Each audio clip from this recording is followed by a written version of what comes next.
السلام عليكم ومرحبا بكم معايا فيديو جديد. ووصفتنا اليوم مذاقها كيجرنا ولا كيذكرنا بمرحلة الطفولة او الزمن الجميل.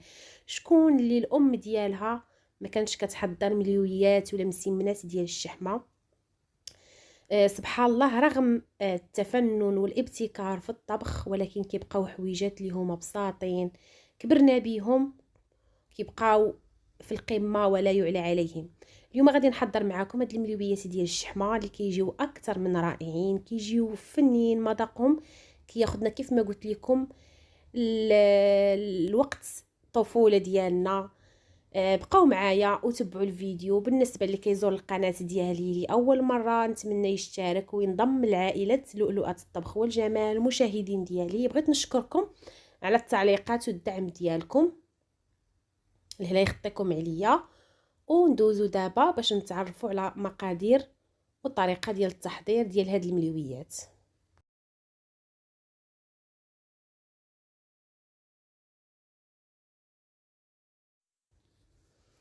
في الحشوه عندي هنايا واحد الكميه من الفلفله، كتبقى اختياريه، ديروا الكميه اللي كتعجبكم.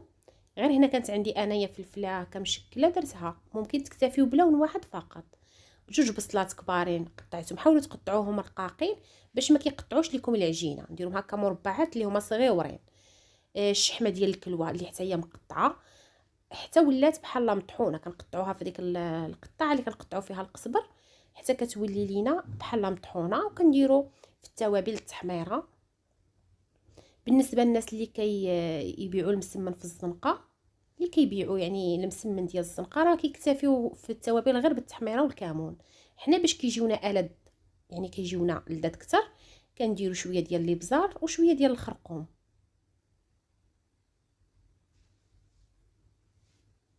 والكمون.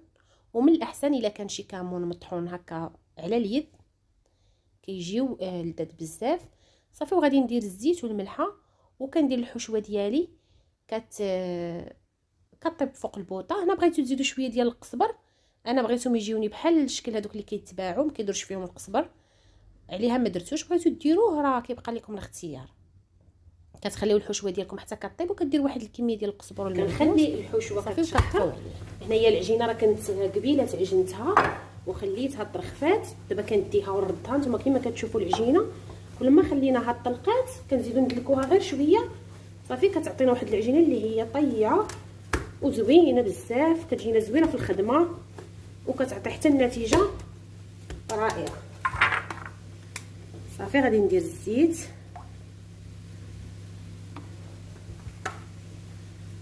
وكنبدا نشكل كرات عاديين بحال الشكل ديال بحال كنشكلوا المسمن.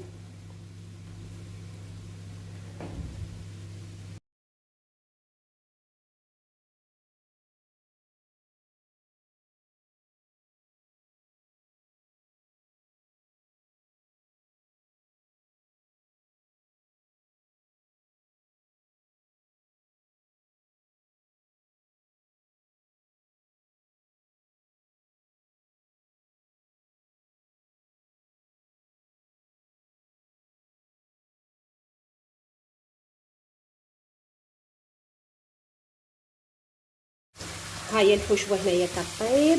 بالنسبه للعجينه ما ذكرتش لكم شنو درت فيها. درت فيها غير دقيق الفينو، ودرت فيها الدقيق الابيض. دائما بحال العجينه ديال المسمن، دائما الكميه ديال الدقيق الابيض كتكون مضاعفه على الفينو، وشويه الملحه وعجنتها عادي بحال اللي كنصايبوا المسمن. ودرت واحد شويه، واحد راس معلقه صغير ديال الخميره، غير باش كيجيونا خفاف حتى في الهضم، ما كيضروناش ملي كناكلهم كيجيونا خفاف.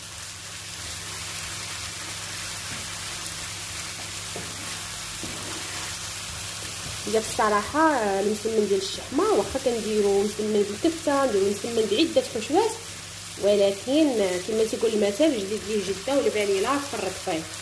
يعني هذا الشيء كيفكرنا في الصغر ديالنا. هذا المسمن ديال الشحمه كيجي لذيذ بزاف صراحه، المذاق ديالو لا يعلى عليه. واخا الكفته، واخا انا بالنسبه لي انا وكنعرف حتى بزاف ديال الناس اللي كيحمقوا عليه، ومن هنايا تفكرت بنت خالتي كنقول لها ما توحشتك بزاف بزاف. كيعجبها كانت فيما كتجي عندي كتقول لي ديري لي المسمن ديال الشحمه. نتلاقاو ان شاء الله في ساعه الخير، الله يجمعنا والله يرفع علينا هذا الوباء، ونتلاقاو ان شاء الله في شي ساعه ديال الخير يا ربي، وكل مغترب يرجع لبلادو ويشوف الاهل ديالو، لان كلشي الناس توحشوا العائلات ديالهم وتوحشوا حبابهم.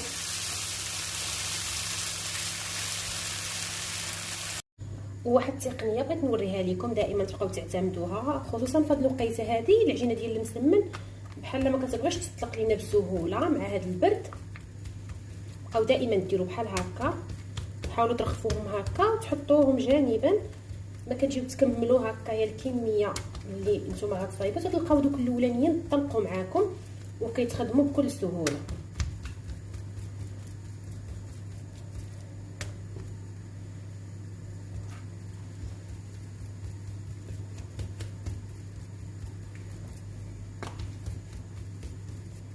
هانتوما غادي تشوفوا معايا ملي غنرجع للاولى كيفاش غادي تطلق بكل سهوله.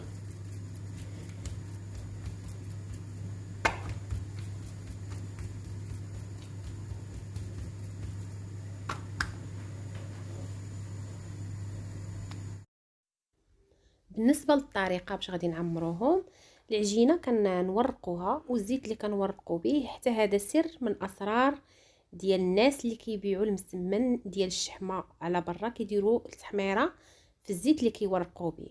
دابا انا درت معلقه صغيره ديال التحميره في داك الزيت اللي كنورق به، كنحاول انني ندهن غير بشويه، ما نكثرش الزيت بزاف باش ما كيجيوناش ميدمين وكيجيو كيقهموا. كنحاولوا اننا غير ندهنوهم وكنورقوا العجينه ديالنا مزيان، وكنحاولوا عليها ما نقطعوهاش. كناخذوا كميه من الحشوه وكنوزعوها على الوجه ديال هاد المسمنه كامله. كنجيبوا الطرف الاول وكندهنوا غير بشويه ديال الزيت، وكنحاولوا نضغطوا عليها باش كتشد في بعضياتها بحال الشكل اللي كتشوفوا معايا صافي. وكنبداو نطويوها بحال نجبدوا العجينه شويه باش كتزيد تورق اكثر. كنطويوها حتى كتشكلوها مليويه، كندخلوا لها دوك الاطراف وكنحطوهم جانبا حتى كنبغيو نطيبوهم عاد باش كنجمعوهم في المقله الثقيله. كنديروها تسخن مزيان وكنرشوها بشويه ديال الزيت قليل فقط، وكنقرصوا غير شويه داك المليويات وكنكملوا لهم التقراص ديالهم في المقله.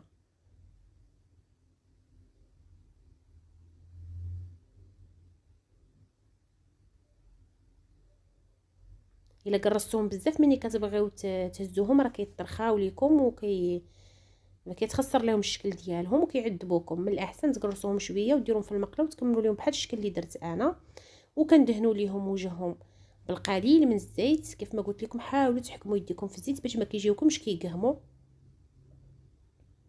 البلاصه اللي بانت لنا ناشفه كندهنوها بشويه ديال الزيت اللي فيه التحميره باش كيعطينا اللون اللي هو جميل.